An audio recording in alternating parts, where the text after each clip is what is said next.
नाज़रीन, हुजूर सल्लल्लाहु अलैहि वसल्लम ने फरमाया, जो शख्स दज्जाल के जमाने में हो और अगर इस पर जन्नत और जहन्नम की आजमाइश आन पड़े तो वह दज्जाल की जन्नत के बजाय उसकी बनाई गई जहन्नम में जा कूदे, क्योंकि बजाय दिखाई देने वाली दज्जाल की जन्नत इसमें जहन्नम होगी और दिखाई देने वाली जहन्नम में जो कूदेगा अल्लाह ताला अपने फजल से उसकी आग को ठंडा और सलामती वाला बना देंगे, जैसे हजरत इब्राहिम अलैहिस्सलाम की आग को ठंडा फरमा दिया था। नाज़रीन, यहूदी दज्जाल के इंतजार में क्यों बैठे हैं? आज की इस वीडियो में हम आपको इसी वाक़े के बारे में बताएंगे। नाज़रीन, अगर आप हमारे चैनल पर नए हैं तो हमारे चैनल को लाजमी सब्सक्राइब कर लें और अगर इन पर ये वीडियो अच्छी लगे तो लाजमी लाइक भी कर दीजिएगा। नाज़रीन, दुनिया में दो बड़े बुराई के नामों में पहला नाम शैतान का तो दूसरा दज्जाल का आता है। यहूदी किताब तलमूद में लिखा गया कि इस दुनिया की उम्र 6000 साल है। दुनिया नए साल का आगाज यकम जनवरी से करती है, जबकि यहूदियों के मुताबिक साल का आगाज सितंबर से शुरू होता है और सितंबर 2023 में दुनिया ने 5784 साल की उम्र पा ली। अब इस दुनिया के खत्म होने में सिर्फ 216 साल ही बाकी रह गए हैं, जिसके बाद दुनिया पर हर चीज फना हो जाएगी। मगर दुनिया के खात्मे से पहले यहूदी कौम को जिन दो कामों ने शदीद उलझन में डाल रखा है, इनमें पहला ताबूत सकीना की तलाश और दूसरा हैकल सुलेमानी की तमीर है। कमो बेश 1000 साल पहले जब हजरत दाऊद अलैहिस्सलाम ने यरूशलेम को फतह किया तो इसे अपनी सल्तनत का रियासती हिस्सा करार देकर अपनी सल्तनत का दारुल हुकूमत करार दिया। हजरत दाऊद अलैहिस्सलाम ने बैतुल मुकद्दस की बुनियादों पर यहूदियों का अजीम मोहब्बत तमीर कराना शुरू किया।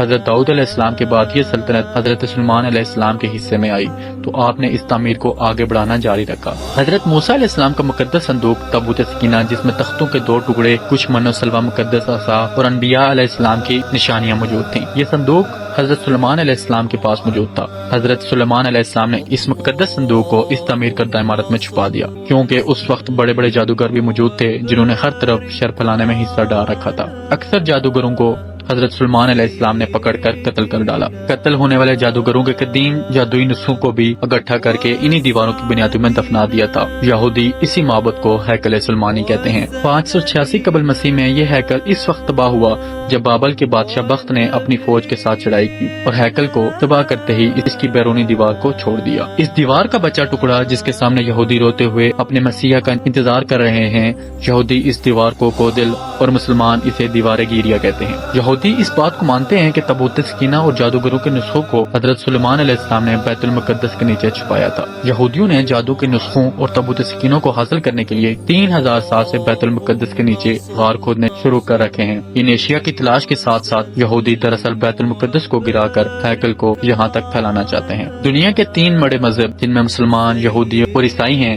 इनमें इस बात को माना जाता है कि क़यामत से पहले दज्जाल का ज़हूर होगा। मुसलमानों में दज्जाल का आना एक शरंगेज फितना, ईसाइयत में एंटी क्राइस्ट और यहूदियों के नजदीक इनका मसीहा और नजात दहिंदा है। यहूदियों के नजदीक दज्जाल तब भी आएगा जब हैकल को तीसरी बार तमीर किया जाएगा। ये इस वक्त मुमकिन होगा जब दुनिया के सारे यहूदी फलस्तीन में आकर बस जाएंगे। इस 40 साल जंग में हर सू तबाही होगी, यहाँ तक के दमशक में हजरत इमाम महदी अलैहिस्सलाम तशरीफ ले आएंगे। हजरत ईसा अलैहिस्सलाम इमाम महदी अलैहिस्सलाम के पीछे नमाज अदा करेंगे, जिसके बाद आप दोनों दज्जालों से मुकाबले के लिए सफ आरा हो जाएंगे। फिर दुनिया एक ऐसी भयानक और होलनाक जंग देखेगी जिसे यहूदी आर्मागेडन का नाम देते हैं। यहूदियों के नजदीक इस जंग का फातेह दज्जाल होगा, जबकि मुसलमान अकायद में इस जंग की फतह मुसलमानों के हिस्से में आएगी। ये जंग जबल जैतून को 2 हिस्सों में तकसीम कर देगी और ये क़यामत की निशानियों में से एक निशानी होगी। जबल जैतून यरूशलेम के मज़ाफ़ात में फैली वो पहाड़ी है जिसमें यहूदी दफन होना बाइसे सादत समझते हैं। यहूदियों का दीवार गिरिया के सामने रोते हुए दिन में 3 मरतबा दुआ करना शमोने असरा कहलाता है। यहूदी अपनी इबादत को आज से नहीं बल्कि कदीम जमाने से मानते चले आ रहे हैं। यहूदी इस बात को अपने कदीम मजहब की बाबत मानती हैं कि मसीह लफ्ज़ मशीख से निकला है, जिसके मानी है मुस्तकबिल का बादशाह, और वो ये समझते हैं कि हम ऐसे बादशाह के इंतजार में हैं जिससे यहूदी पूरी दुनिया पर हुक्मरानी कर पाएंगे। यहूदियों के एक ग्रोह का मानना है कि दज्जाल का ताल्लुक बनु यहूदा हजरत याकूब अलैहिस्सलाम की नस्ल से होगा और हजरत दाऊद अलैहिस्सलाम के शाही खानदान से होगा। इसकी पैदाइश तो आम इंसानों की तरह ही होगी, इसकी परवरिश भी आम इंसानों की तरह ही होगी, मगर ताकत में वो बहुत सी पुरस्कार ताकतों का मालिक होगा। इसकी यही ताकतें यहूदियों के लिए करामत साबित होंगी। यहूदी दज्जाल की ज़हनियत पर इतना यकीन रखते हैं कि दज्जाल की ज़हनियत की वजह से बाकी तमाम मज़ाहिब खत्म हो जाएंगे, सिर्फ यहूदियत ही कायम रहेगी। अफसोस की बात तो ये है कि यहूदी दज्जाल की तैयारियों में इकट्ठे होकर एक प्लेटफॉर्म पर जमा हो चुके हैं, क्योंकि यहूदियों के बड़े आलमों का मानना है कि हमारे अजीम बादशाह के आने का वक्त ज्यादा दूर नहीं, जल्द ही दज्जाल की आमद का ऐलान कर दिया जाएगा।